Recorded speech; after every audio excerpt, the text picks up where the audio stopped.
While as new relationships form and characters are evolving, everyone realizes they need to grow up in an episode that really capitalizes the season as a whole.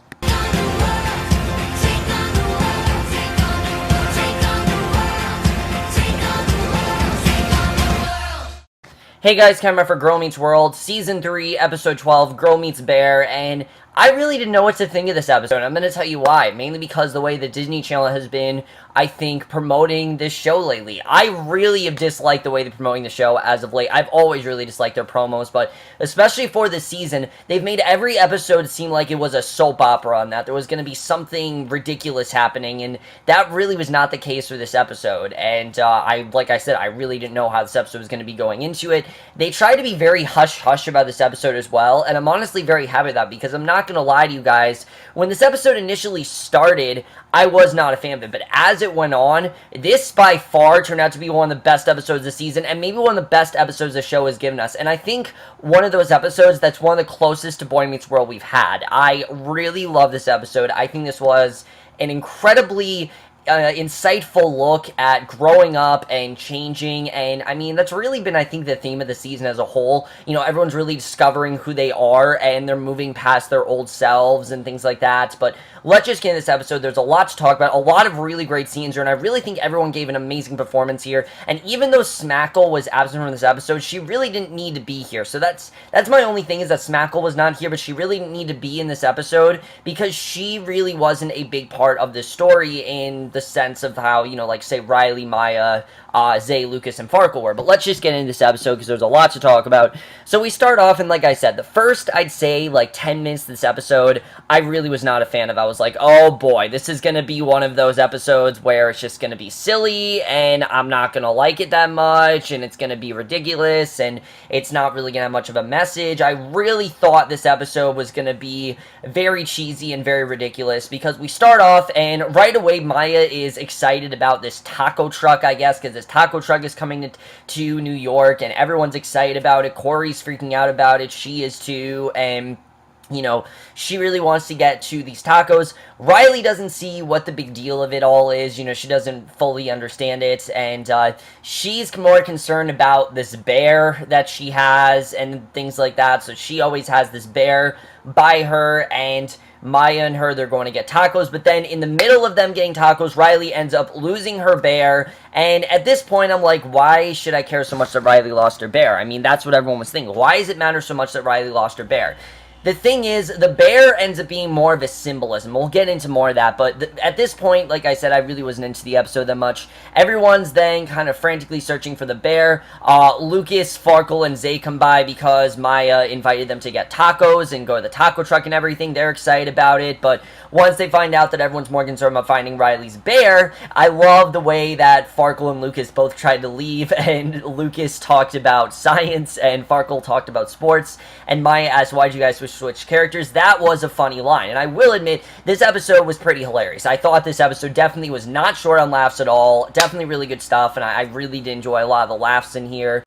I also love how in this episode, randomly Zay just keeps bringing up the whole cookie situation. I just thought it made sense why this episode came after the last one, obviously, because if it would have come before, like, if the episode would have been a couple episodes before, I think we would have forgotten about it, but because the episode was last week, it made the joke that much funnier. So I'm actually not upset that this episode was supposed to be way after, you know, that episode was supposed to be way before Ski Lodge and was actually last week. It makes more sense why they did that in that context. But basically, you can see that they really don't want to be there, but Riley then talks about really what this bear symbolizes for her, because I guess there was this time when Riley and Maya, you know, Maya was over her house, and they were playing with the bear, and Augie ended up chewing off the bear's head because he wanted to spend more time with them, and obviously they rejected him because they were younger, and Riley's kind of held a grudge against him since, and this basically gets everyone to go on the trail of looking for the bear. Meanwhile, Maya is very frantic because she wants to get this taco truck. This taco truck obviously it has bobbleheads, and she's freaking out about that and everything, which I thought was interesting to see. I definitely really did like that overall, her freaking out. I thought, like I said, Sabrina Carpenter always does a great job in this kind of role. We then get this random scene with Zay where he comes up to her, talks to her about being an outsider and things like that. She doesn't really know what he's talking about, but it starts to make sense. You know, once we get there, that's when things get interesting. But then we cut to commercial. We realize that everyone's going to be searching for the bear for the entire episode. And at this point, like I said, I really wasn't that into the episode. I'm like, I don't really know if this is going to be that interesting. I'm kind of bored right now. I don't know why we had this episode. It felt very much like a season 1 episode. Not saying season 1 episodes are bad. I just feel the show can do a lot better than that. You know, it was kind of like last week's episode where it was a bit corny. But once we came back from that commercial break and the episode continued from there, after that, I'm like, this is a completely different episode, and I really realized that I misjudged the episode, because from there, I loved everything about this episode. I think everything they did after that, they really symbolized what they were trying to do here. They really got the message across very well, and I definitely really did love that, because everyone's really searching for the bear, and everyone's kind of gone their separate ways. You know, everyone's kind of gone to different groups. We have, first of all, Corey and Augie. Augie's, you know, talking about the bear and everything, and he ends up finding this necklace, and the necklace is not any necklace. It happens to be the baseball diamond that Corey found from Alan, if you remember, in Season 4 of Boy Meets World, the episode Kid Gloves, where he ended up losing that necklace that Alan gave to him, and he, reminisces about it. And that I thought was a really good scene. I like the way that that was done. I'm like, all right, I like what the episode is trying to show here. It's trying to show that he's held on to these things. And this is an episode, what this scene's really trying to show us is that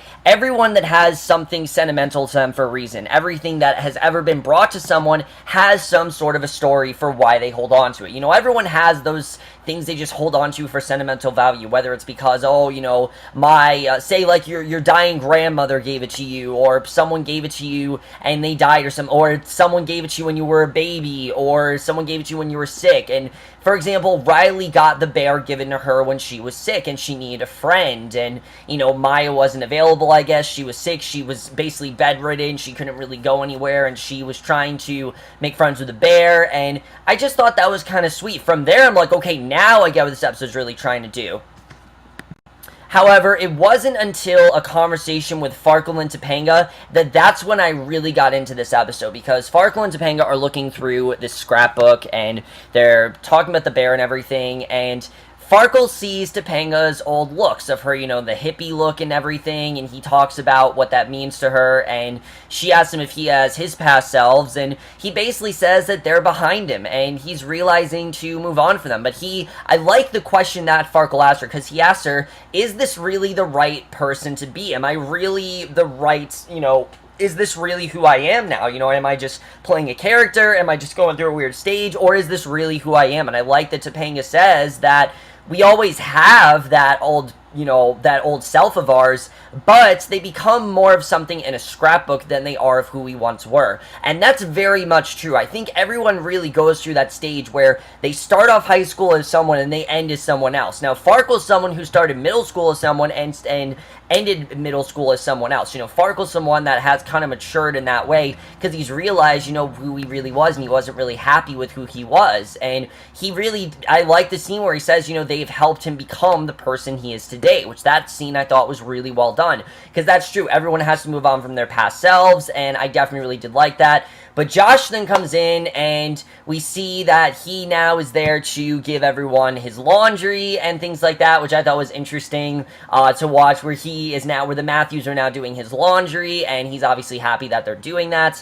But then we get into this scene where he talks about college, and he's kind of, you know, scatter-minded with college. He is kind of overwhelmed by the parties and just the way that everything's done differently, and the thing he says to them is honestly kind of scary. I think one of the biggest parts of this episode is the quote that Josh says, which is when he says that high school is the last time you are you before you're forced to grow up. And that line is honestly kind of scary, because I'll tell you why. I mean, I'm someone that is going to be a senior in high school, and after that, you know, I have to go to college and everything, and it's it's just kind of scary to think about that you're basically forced to grow up and you're no longer considered this kid. You now have to be this adult, and that's something that Josh isn't necessarily sure if he's ready for, and that's something I thought was very interesting that we saw here. I like seeing this side of Josh where he's very tentative into do I really want to move on and go into this next chapter of my life? Did I do this too quickly? Did I, is this really what I can do? But the thing is, he can't really question it. This is how his life is, and he kind of just has to deal with it. And that is one of the reasons why the show is as mature as it is. And that's one of the things I really do love at the show, is when they really get into the nitty-gritty of life. And that's one of the great aspects of this episode, is just showing the fact that everyone's forced to grow up. And we then get this scene with Riley and Lucas, who at first I thought weren't acting like a couple, but luckily they were acting like a couple in this episode, and I did like that. And basically, they're talking about, which, by the way, I forgot to say last week, the episode that we had last week was actually supposed to be before Ski Lodge, so that's why they weren't acting like a couple at all, but in this one they were. And Riley asked Lucas if he ever had something of sentimental value to him, and he talks about, I think it was something that Pappy Joe gave to him. I thought that was a nice scene, and the way that he realized that, was a sentimental value, and it was this thing that they thought was gold, basically. He thought that it was real gold, and Zay ended up putting it in his mouth. Turned out it was just gold bubblegum, but he didn't really think of it as, something that, it didn't really let him down, because it was still something that his Pappy Joe gave to him. And that's something else the episode's really trying to show, is that, be grateful for what you have, appreciate things for who gave it to you, not what they are. And I think that's definitely a very important statement to live by. So many times nowadays we're so concerned about what are we going to get, what are we going to get, what is it. It's more concern, what's more important is who's giving it to you, and it's the thought that counts. People always say that, and I thought that, again, is a very good statement to live by, and I really did love that. But also throughout this episode, one of the things I really did like is Maya in this episode, because Maya's kind of the outsider in this episode. She's constantly being haunted by these visions of her and Riley as children, and at first I'm like, what are we really trying to show here? At first I thought it was just trying to show something random, that Maya wasn't interested in what was going on, but I think it's really trying to show that Maya really doesn't have that innocent part of herself anymore. She's kind of grown up too fast, and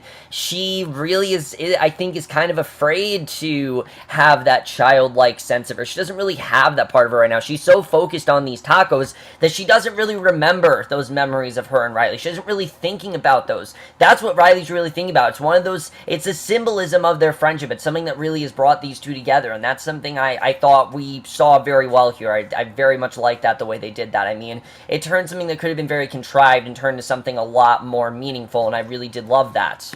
But then we get back to the bear, because I really do want to talk about the bear. Like I said, initially, I didn't give a shit that Riley lost her bear. I'm like, who cares? It's just a bear. But then, when you really think about it, the bear really is supposed to be symbolism. It's not so much that Riley lost her bear, it's more that this is something that Riley has her entire life, and that she simply just doesn't need anymore, because she's grown up. And basically, Maya comes to this conclusion that if the bear's gone, it's probably supposed to be. This is the point where Riley's supposed to move on. Certain things we like as a child, we just don't really have interest in anymore, and that happens to a lot of people, and it's not a bad thing. It's just a sign of growing up, and that's something that they really aren't ready for. We've known this since Girl Meets High School, that they really weren't ready to grow up, but now they're being forced to grow up. And now that Riley has someone like Lucas, and she has friends, and she has a boyfriend, she doesn't really need the bear in her life anymore. And the bear kind of has gone in its own separate ways, which I thought was interesting to see. And I like that basically everyone realized they didn't need to look for this bear, because she doesn't really need anymore, which I thought was very interesting that we saw. And then we get this scene where Riley and Lucas, they come back and they talk about how they didn't find the bear, but they found something more important, and we realize that they did in fact bring Maya tacos, which I thought was kind of a fun scene. Even the fact that she got the bobblehead, I thought was a lot of fun to watch. I definitely really did like that. But then we get to the whole thing that's going on with Zay and Maya, because everyone was saying, oh my god, there's going to be a big Zay scene, oh my god, it's going to shake up Josh Aya, and No, that's not really what I got from this. I didn't get the sense that Zay has a crush on Maya, which I think he might actually. I think he kind of always has. Ever since Girl Meets Texas, I've kind of always thought he has a crush on Maya. But I think he might have one, but I think it's more supposed to be of a friendship because he tells Maya that he doesn't want her to be the third wheel. You know, he doesn't want her to go on a date with Riley and Lucas and her kind of just scrunched in the middle. Everyone's been in that awkward situation at some point in their life, and he really does not want that for her. He wants to be able to go to the movies and her to feel comfortable sitting next to him, and for them to kind of just be friends and be able to go together as friends. When Riley and Lucas go to something, Maya is probably going to be there. She has someone to tag along with, and of course, you know, Farkle is Smackle, so he can't really do it, but Zay is someone that can, and I thought it was just a very sweet scene. I really did love that. It shows how nice of a guy Zay is. It really shows how far he's come now. I think it's really shown how far he's found his way into the group, because he had this scene with Maya before where he talked about the way she looked at him and how, you know, she didn't even know him, but she let him into the group, and I think what he was really trying to say is the fact that Maya just kind of needed a friend. Maya needed someone to, you know, to feel like the outsider with, and that's something that Zay wants her to do. He doesn't want her to feel like the outsider. He wants them to kind of feel like outsiders together, and I thought that was definitely a very nice scene, and it's also the scene that makes Josh realize that maybe he will find something good in college, even though he has this weird roommate that he really does not like, you know, that has this weird name. I can't think of the name right now, but even though he has this roommate, maybe he will find something good about it, and he decides that he is going to go back to college and venture out and try to make new friends, and I thought that was just a really great scene, and I love the way the last scene was done. Very reminiscent of Girl Meets the Bay window, you know, where they changed the window because they realized that it just needed to be changed after all this time, and you know, we get this scene where Maya sees Riley and Maya, little Riley and Maya, they leave the door, and it's basically supposed to be that they're growing up. That part of themselves is gone, but they're blossoming, they're growing up. It's not a bad thing, they're just evolving, and that's what happens to everyone. They turn into this, you know, other self, and they just grow up, and they become a little bit more mature, a little bit wiser, and that's exactly what's happening to everyone. Seamlessly before their eyes, they're growing up, and I love the way that just seems like Topanga and Corey, with her saying like she didn't want to see Riley grow up and that's why she wanted to lose her bear. I thought that was interesting to see. I definitely really did love that, but I think it was just a great way to end the episode. I think it was a great way to just symbolize the message the episode was trying to get overall, and really just show how great this episode ended up being. So like I said, this episode went from something that was very cliche and very ridiculous to something that was much more meaningful and much more important. And really, like I said, I think this is probably one of the most important messages that Girl Meets World has done. I mean, yeah, last week's was important, but this one's even more important because a lot of people just, they reach that point where they're just like, holy shit, I'm growing up and I don't really know if this is what I want to do and I don't really know if it's time for me. I mean, I've gone through that. I really have. I've gone through this time where I'm like, am I just growing up too fast? Am I too mature? I mean, it's something that I think we all really think of. Is there such a thing as being too mature? And yeah, there kind of is. Maya was the one I think that was kind of being a little bit too mature. She was someone that didn't really want to admit, I think, that she had the childlike part of her there, and that Riley kind of did. And I thought that was interesting to see. What the episode's trying to say is not to abandon that childlike part of yourself. It's to say to hold on to that, but as you're holding on to that, also don't be afraid to evolve into a better person. You know, as you can keep that childlike part of yourself, but don't be afraid to grow up. And that's something I like the episode really did very well. I think it was a very good message. I think it was a very effective message, and I think it really does symbolize what the show's trying to do. I mean, it's trying to show that these characters are growing up. You know, these are not the same characters we knew in Season 1. They are changing. They are, you know, this is really good character development, and I really did like that. And I like that they made notes of Riley and Lucas together. I thought they were going to do this thing where we know they're together, they just don't really mention it. But no, the show did mention it, and I really did like that. And what I like is that they're not Corey and Topanga. They're not all over each other, because that was Corey and Topanga. That's not how Riley and Lucas are. They're different than that. And I think the episode represented that very well. And I like what Josh did here as well. I like the scene with him and Maya where Zay said, you know, he knows what's going to happen between Josh and Maya, but he doesn't really want... I think Zay, like I said, wants something to happen between him and Maya someday. Maya does not like him like that. He clearly, I think, likes her like that, but she doesn't like him like that. But he does want them to have some sort of a bond. You know, he wants to have some sort of relationship. He doesn't just want Maya to be an outsider. He doesn't want himself to be an outsider, and what he, you know, the best thing to do is to be friends and to always have each other's backs. And I think that's something that Maya is going to live up to. She is going to hold on to her end of the deal, and I really love the way that was done. But overall, guys, I really did love this episode overall. Now we have to wait another month or so. I think the show doesn't come back till the end of September. I don't know why they do this bullshit. I do understand why. I think they just want to stretch things out. They want to stretch out the season a little bit more. We're on episode 12, and we're doing, I think, 21 episodes this year, so I think they want to stretch it out a little bit, which I completely understand. I just don't really like it when they have those breaks. Elena of Avalor is doing the same thing. I never know when that show is on because it's on one week and then it's not on, so that's even more confusing. But anyway, let me know what you guys saw this episode. What do you think of the way the episode was done? What did you think of the beginning? Like I said, I was not a huge fan of the beginning, but then once I realized what they were trying to do and like what the tacos represented and what the bear represented, that was all really symbolism. That's something I think the show did very well. I also really love the flashback. Also, if you didn't know, young Augie was actually August Maturo's little brother, Ocean Maturo, which I just thought was very clever the way they did that. I definitely really did like that because it totally seemed like young Augie. Well, that's because it was his brother, and that completely made sense why. But anyways, guys, most guys thought of this episode. I really do love this episode overall. I think it's, like I said, one of the most mature ones they've done. One of the most, I think, kind of bittersweet ones they've done, but it really is one of the most realistic episodes they've done as well. And that's it for my review. Hope you guys enjoy it. We'll see you guys in my next video, which will be for a movie review, and we'll see you guys for that. Okay, bye.